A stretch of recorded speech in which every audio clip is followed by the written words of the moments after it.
Hey there, this is John from Heroes and Legends, and welcome to the first ever Heroes and Legends podcast. This is episode 1, and this is a new thing I wanted to try out because I don't feel like I get to sit down and just kind of talk with you all out there and kind of give my opinion on things very often. Usually my videos are very just kind of fact-oriented and just very quick news stories where I'm just kind of giving the facts and then saying, hey, what did you think? Let me know in the comments below. Or I'm reviewing a set and I have something like 40 cards to talk about and I just don't have time to stop and breathe. Or else I'm doing the finance updates and value updates of cards where we're basically just talking about information and what's going on, why are cards going up and down in value. I don't have time necessarily to sit here and kind of give my thoughts on things, and I wanted to have a forum to do that where we could talk maybe a little more casually and I could get your thoughts in the comments below on different topics. And I don't want to talk all about Magic topics. There's actually other topics that I think would be fun to talk about in the world of gaming or entertainment or just other things that you could be interested in. And let me know, again, what those other topics could be. For this particular episode at the end, I will go into a non-Magic related topic and we'll talk a little bit about it. But for starters today, because this is a Magic channel, I do want to start off with some Magic stuff. And I want to talk about Wizards of the Coast and their more recent announcements. There have been some interesting announcements that have come out of Wizards over the past week and a half now, and it was all very small announcements. I mean, not that they're small products. They're actually big product announcements, but they didn't really give us a lot of information. It really wasn't enough to make a video on it, so I didn't do that. I just went ahead and figured, well, maybe I'll talk about them in this forum instead. But Wizards, they're a huge company. Well, Hasbro's a huge company. Wizards is a part of that, of course. I worked for a huge company for 20 years, one of the biggest companies in the world, actually.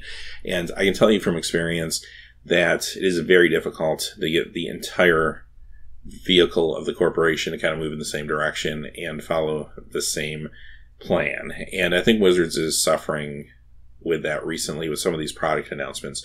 They were originally going to do a product announcement in March, the end of March, and they decided to postpone it to June because they wanted to have a bigger announcement. Now, their March announcement would have been everything that would have been coming out within the next 6 months, and that's pretty standard, typical what they've been doing for the last year or so now. But with the 25th anniversary of Magic coming up, they wanted to go a little bit stronger with their message and to be able to hold it off a little bit so they could share everything all at once. Sounds like a pretty decent idea. I mean, that's fine. They had a lot to talk about back in March, obviously. I mean, they had Modern Masters 2017, and they had Amonkhet. You didn't necessarily need like another huge announcement to keep interested in the Magic machine, right? So that's fine. But the problem is when it comes to all the different arms of the company, when you have the marketing department, and a branch of the marketing department, of course, is the tournament play and all of that. Well, all of a sudden, information starts going out or is about to go out that starts to reveal some things that Wizards originally planned on announcing, probably at the end of March. And now they're in this weird situation where they have to just kind of put it out there. And they kind of lose the punch of the announcement. And that's kind of sad. And I don't really think it was thought out maybe all too well. And let me give you an example. One example is about a week and a half ago or so, Wizards announced that the September set is going to be named Ixalan. Okay, that's cool. They did say it would come out September 29th. And, of course, there'd be a Pro Tour attached. And that's about it. That's about all they told us about Ixalan. Now, I mean, that's fine. But at the same time, I feel like when you announce a big set, especially a new block like that, like this is your time to just kind of give that big, like, punch to make you excited about the set. Like, give us a little bit of art from the set, maybe a little bit of packaging. Don't show us any cards or anything yet. That's understandable. But show us at least the theme, maybe story-wise where we're going, whether it's a different plane or maybe Ixalan's not even a plane. Maybe it's something else and totally different. We don't know. So, like, what is that? That would be kind of nice to know. But because they kind of had to rush the announcement, my theory is that the information was starting to go out through, like, the WPN network as well as most likely the tournament coordination. I think that was the issue because they were making announcements now for Pro Tour Ixalan, which wouldn't have had a name, right? And I don't think they wanted to do that. So when push came to shove, I think they decided to put the name out there to help start to set up and establish the information for the Pro Tour, for the competitive Magic scene, and for things like regional qualifiers and all that. But they really lost something there, I think. At least with the hardcore dedicated players. Now, the more casual players probably wouldn't even have heard that original announcement anyway. They'll hear about it when it gets a little bit closer. So they didn't necessarily lose those people, and that's an important demographic. So it's not all lost, but I do feel like the more entrenched players are going to have a harder time getting excited when you just kind of get a name like that, right? Ixalan. It sounds cool, but we don't know what it is. Now, a few months back, there was a leak, speaking of marketing department issues, there was a survey that went out to some people that showed packaging, and the packaging involved Amonkhet packaging. It involved our Devastation packaging. It had Nicol Bolas on it, so we kind of can assume we'll be seeing Nicol Bolas Planeswalker in the next set. And it also had packaging for the next two, what looked like standard sets. Now, Ixalan was not the next set. It was originally, it looks like, supposed to be titled Atlanson, but obviously, I feel like this is a update to that concept. Now, why they changed the name, I don't know. Maybe it was too hard to pronounce. Maybe it was too tied in with the idea of like Atlantis, like Lost City of Atlantis is originally where my mind went. So that could have been it. They also had a merfolk on one of the packs. That probably didn't help matters. So maybe that was the idea. It looked like what they're trying to do is a Mesoamerican theme. And I hope that's what they're still doing with Ixalan, because I think that could be really cool. And we don't know if that's a plane. We don't know if that's part of Dominaria. We don't know if Ixalan is like some sort of artifact or something like that people are trying to get. We don't know, right, at this point. So it would be nice to kind of get that information. But I think that's the example I'm talking about, where Wizards is just experiencing this. They're a cog in this huge company, and the decisions they're making, they're having a hard time communicating to the other arms of the company and really doing it in a very beneficial way for their product announcements at this point. So what other announcements did we get kind of piecemeal? Well, we know about Commander 2017, another thing that came out. Now, I think this one came out because there was another announcement that I'm going to mention in just a moment that would have had people questioning if Commander was even going to be a thing due to the timetable. Because yes, they are moving the Commander product up to the end of August. Now, the end of August is typically the From the Vault time period. So does that mean there's no From the Vault, or is that getting moved? I have a feeling From the Vault might be going away, because I feel like that is a product that has been on its last legs for a while. It's a great product for Q players or even Commander players, but the selection of 15 cards, especially for the price point, it's hit or miss. I mean, some have been great. I didn't mind the last one. I thought the last one was pretty decent, actually, but there's been some hit or miss ones, and sales appear to be going down. There's always been issues with the foiling process. A lot of players will just shy away from them just because of that, if nothing else. So I wouldn't be shocked if that goes away. I mean, that could be gone, especially in lieu of the next announcement I'm going to talk about. But the Commander 2017 decks this year, they're going to be tribal-based, not going to be kind of based around colors. And there's only going to be 4 of them and not 5. Now, I'd prefer to have 5, but I don't think 4 is bad. Like, that's acceptable to me. I think 4 different decks to choose from is still okay. Perhaps, and I don't know if this is the case, but it seems like we have a lot of issues sometimes with one particular deck being dominant and selling out, and look at like Breed Lethality last time around. So perhaps these are going to still come in cases of 5, but that 5th spot could eventually be filled with the deck that sells out the fastest, or maybe even allow the game stores to choose what that last deck is in the box. That would actually be kind of nice to try to even out demand for some of those particular decks that do better than the others. Maybe that's their plan, which actually I'd be all for if that's what they're doing. I don't know.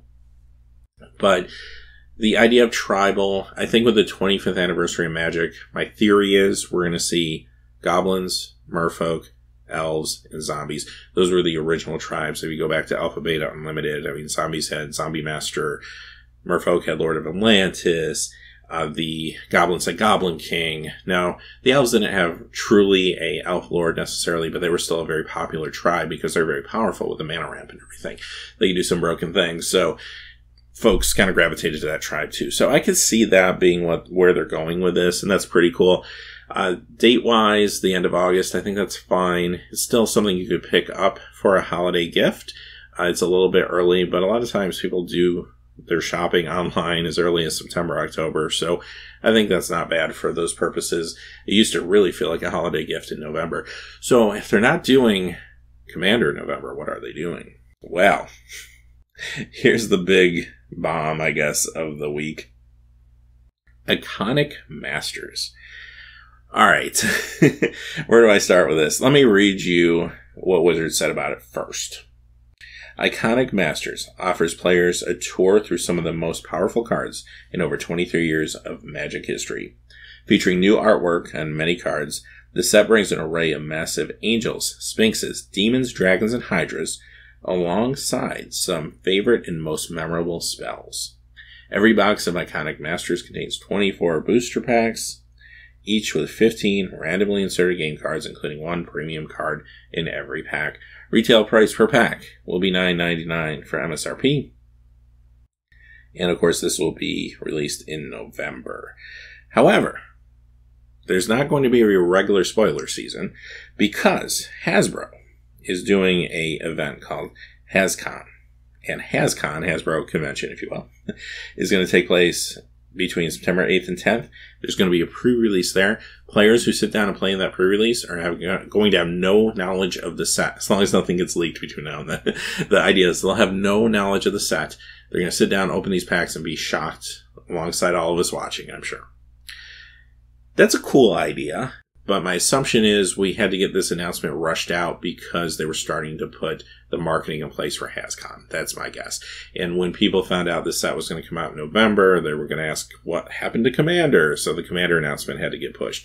Again, that's my theory as to what's going on here. But again, this is a very kind of loose, very loose announcement, but it brings up some questions. Now, my first thought is, okay, we're getting 2 master sets in 1 calendar year. I mean, that's a lot of money. I mean, granted, not every player is going to want to invest in master-style sets, and maybe some players might be interested in Modern Masters, might not be interested in this type of product. I get it. Different sets for different people. That's what Wizards would tell us. But let's face it, at least the more dedicated, hardcore fans, again, if you're listening to this podcast, you want to at least play limited with all these sets. I mean, it becomes a pretty big financial burden. So if you invest in one Magic set, does it mean you're going to invest less in another one? I kind of feel like that's where we're at. Like, I'd be curious to know how Amonkhet is going to do overall pack sales based on the fact that a lot of people spent a lot of money on Modern Masters 2017 just a few weeks ago. You had the Fetch Lands, you had Snapcaster, Liliana, Cavern of Souls. I mean, all these amazing cards showing up. Damnation, finally. People were excited about that set. Tons of hype. People were buying boxes and opening boxes, playing drafts, and it's $10 a pack. And even though a lot of folks got them below retail, fortunately this time around, and there were folks getting boxes for anywhere between $180 to $215, much better than $240 a box. And that's fantastic for the customers, but still expensive. I mean, it's still double what you're going to pay for a regular booster box. It's like buying 2 booster boxes of something else. So, are people a little strapped for cash now when Amonkhet comes out? I kind of feel like it's going to hurt their sales. I feel like they're competing with themselves at this point. They've created 2 amazing products, these Masters products, and the regular standard sets, not to mention supplemental products like Commander that could come out, or if we get another Conspiracy set or whatever at some time. Like, these type of things, they're starting to compete with each other, I think. Even though, yes, they are geared toward different players, I know. But, to me, they're just starting to really kind of attack the player's wallet so hard that they're going to have to make decisions on their spending. We've seen this in the past with other industries. The comic book industry is a great example of that in the 90s.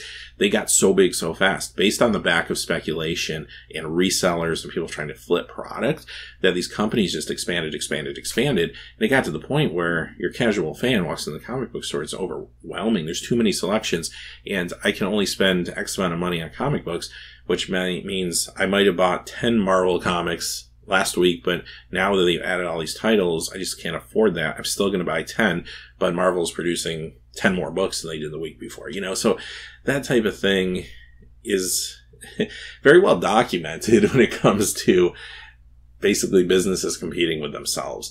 And I think Wizards has to be careful about that. Now, Iconic Masters is a set. Let's talk about that a little bit and what I think that is and how the announcement went and maybe how it could have gone better. Here's my theory.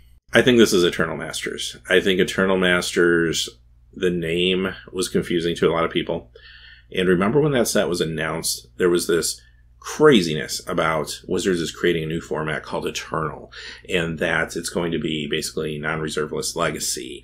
And then there's all the confusion about what's Eternal. Is Modern Eternal? No, Modern's not Eternal, but Legacy is, and Vintage is, and Commander is. So what's an Eternal set? What's not an Eternal set? What are the expectations? New players don't know what the word Eternal means. So I think that was kind of a awkward title, quite honestly. So this time, I think they just went ahead and decided to call, instead of Eternal Masters 2, which maybe they should have just done if that's the case, because now people at least know what it is, kind of. They called it Iconic Masters, and they made this announcement that there's no sort of previews. It's going to be a pre-release that is going to surprise everybody with these iconic cards. Well, unfortunately, they underestimated the ability of people to kind of go to DEF CON 1. And again, when this announcement came out, fans started flipping over cars, burning trash cans, looting, rioting. And basically the idea here was simply that people thought the reserve list was coming to an end. That this was their way of saying, surprise, at HasCon, people are going to start opening up Black Lotuses or something in these bags. I never really thought that when I heard this announcement. It crossed my mind, like, wow, would that be cool? But I was like, but I know they're not going to do it.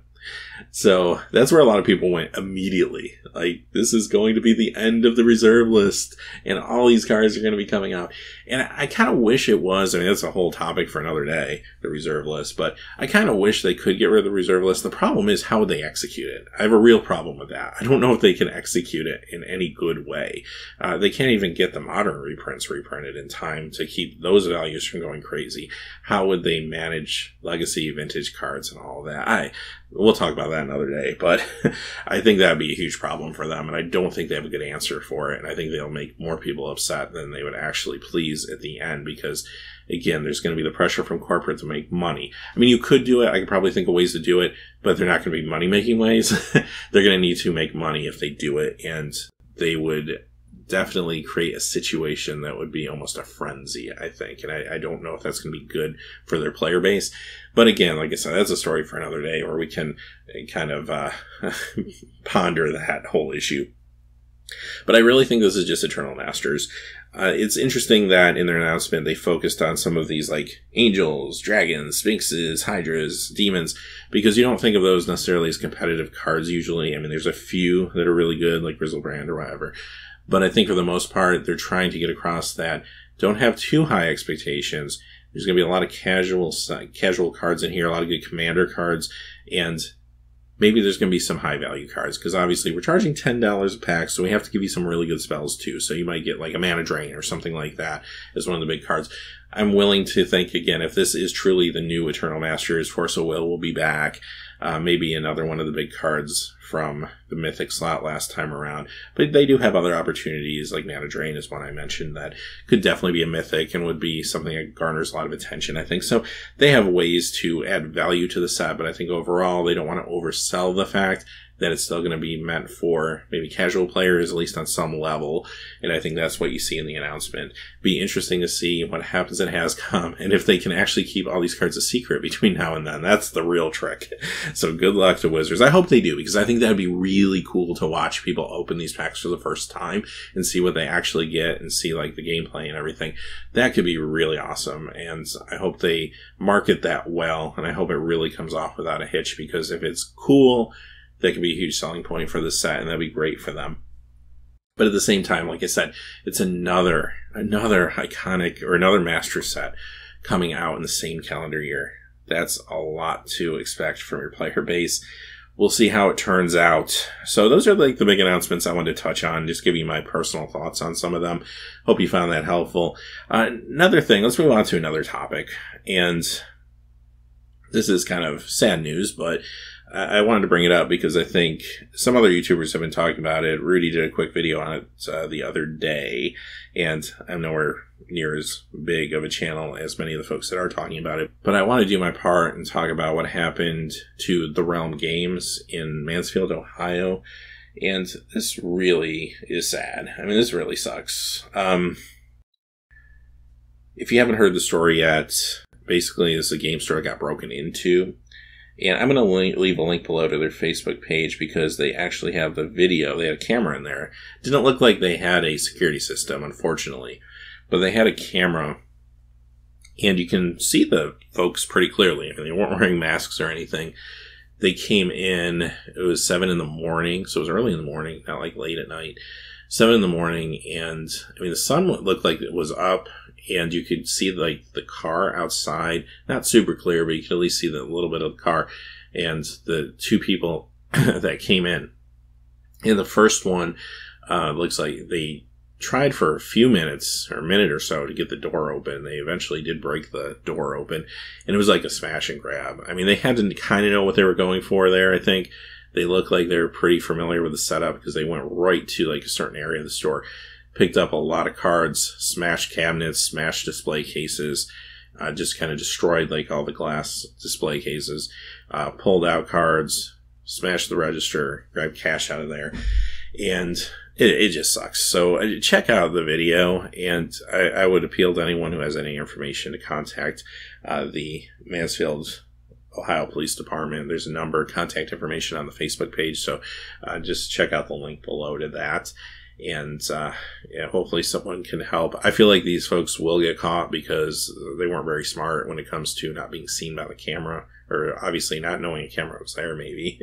And they maybe thought they knew everything about the store, but perhaps they didn't know the camera was there.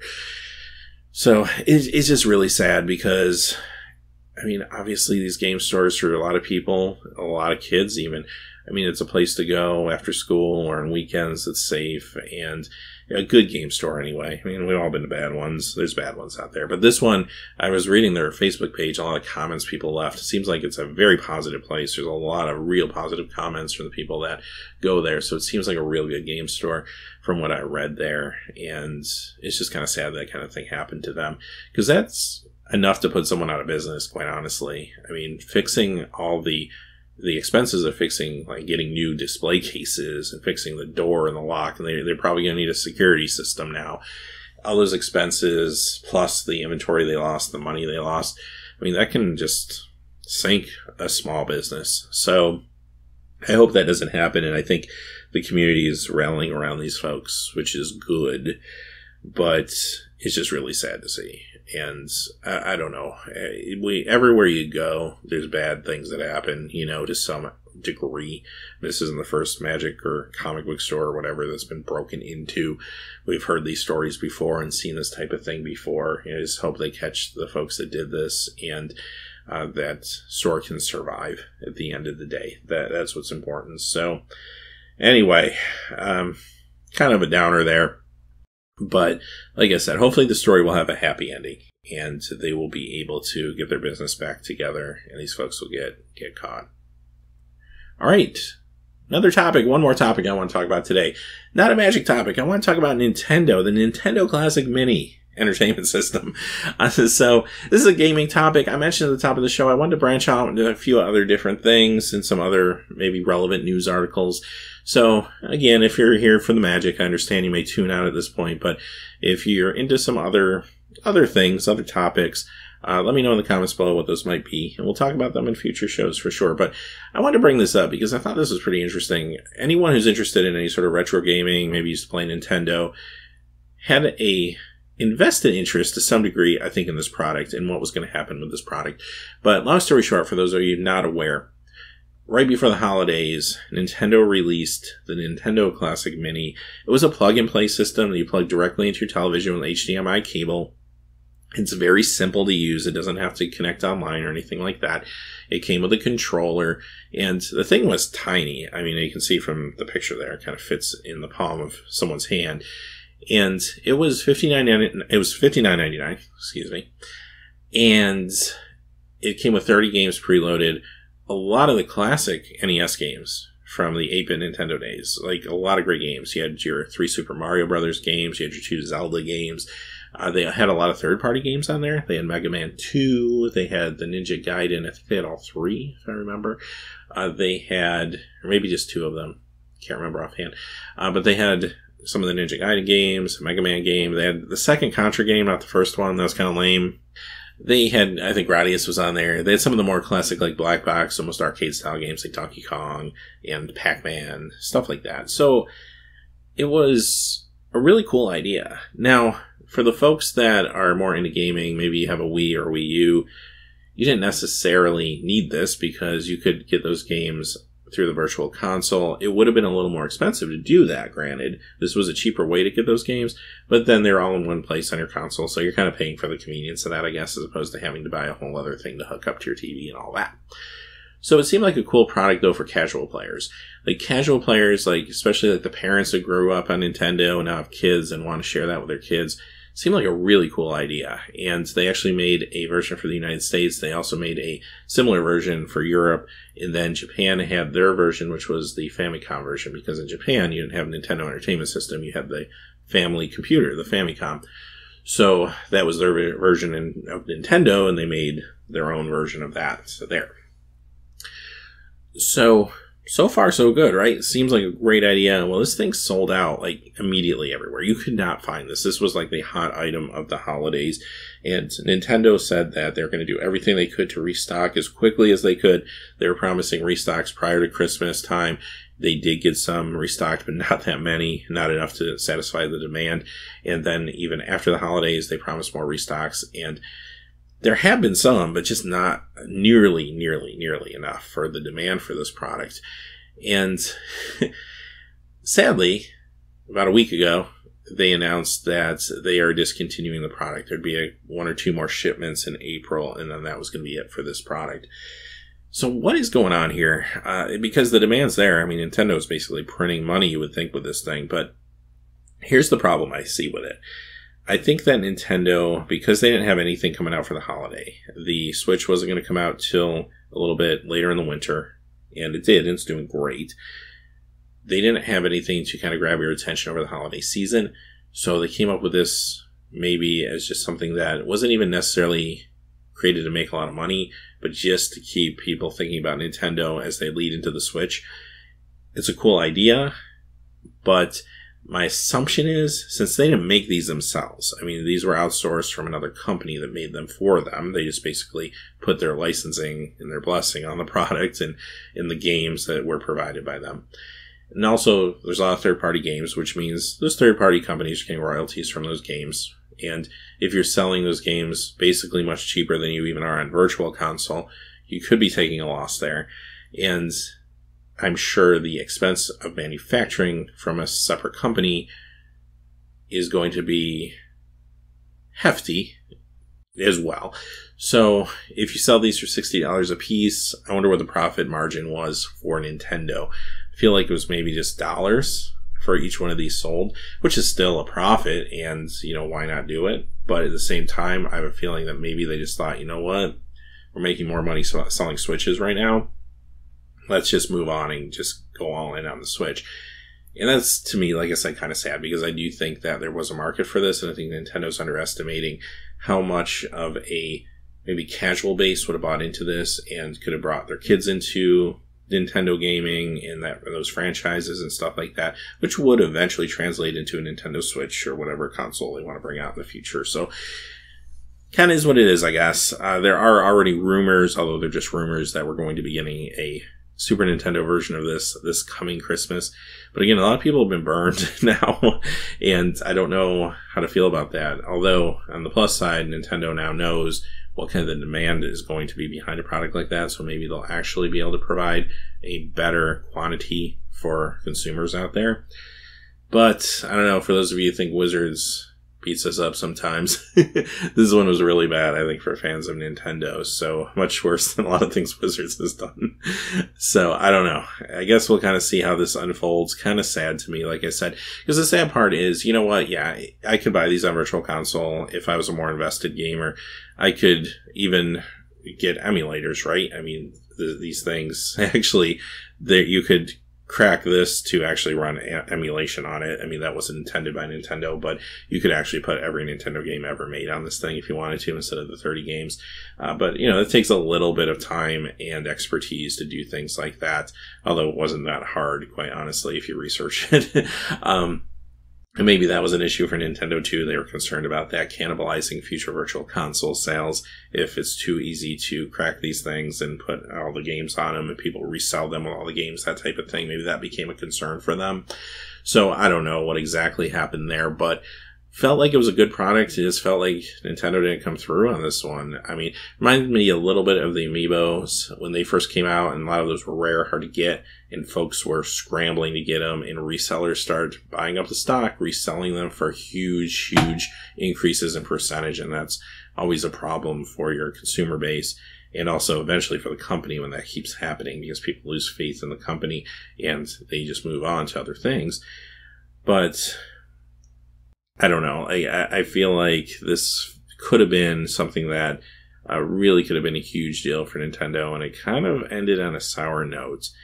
And I think it could have brought in a lot of casual people, I guess is the point of this. So, having said that, that's our first podcast. I hope you all enjoyed it. Let me know in your comments below what you think of this type of format and this style. Love to hear your thoughts. And maybe this is something I do every week. I'm also thinking about other places I could post this as an actual audio podcast, maybe iTunes. There are some venues out there that I've looked into, but they do cost money. I think SoundCloud, for example, costs money to post on, which I really don't have the resources to do that. But if anyone has any good best practices out there, I'd love to hear them. And hey, until next time, thanks for listening, I guess, or watching, and have a great day. Hey, thanks for watching. This video is made possible by the generous support of viewers like you on Patreon. Check out the description below for links to our Patreon page as well as our Amazon affiliate store, where a small percentage of all sales will also help support the channel. Finally, if you haven't had a chance yet to subscribe, hit that subscribe button so you don't miss any new videos on Heroes and Legends. Talk to you again soon, and have a great day.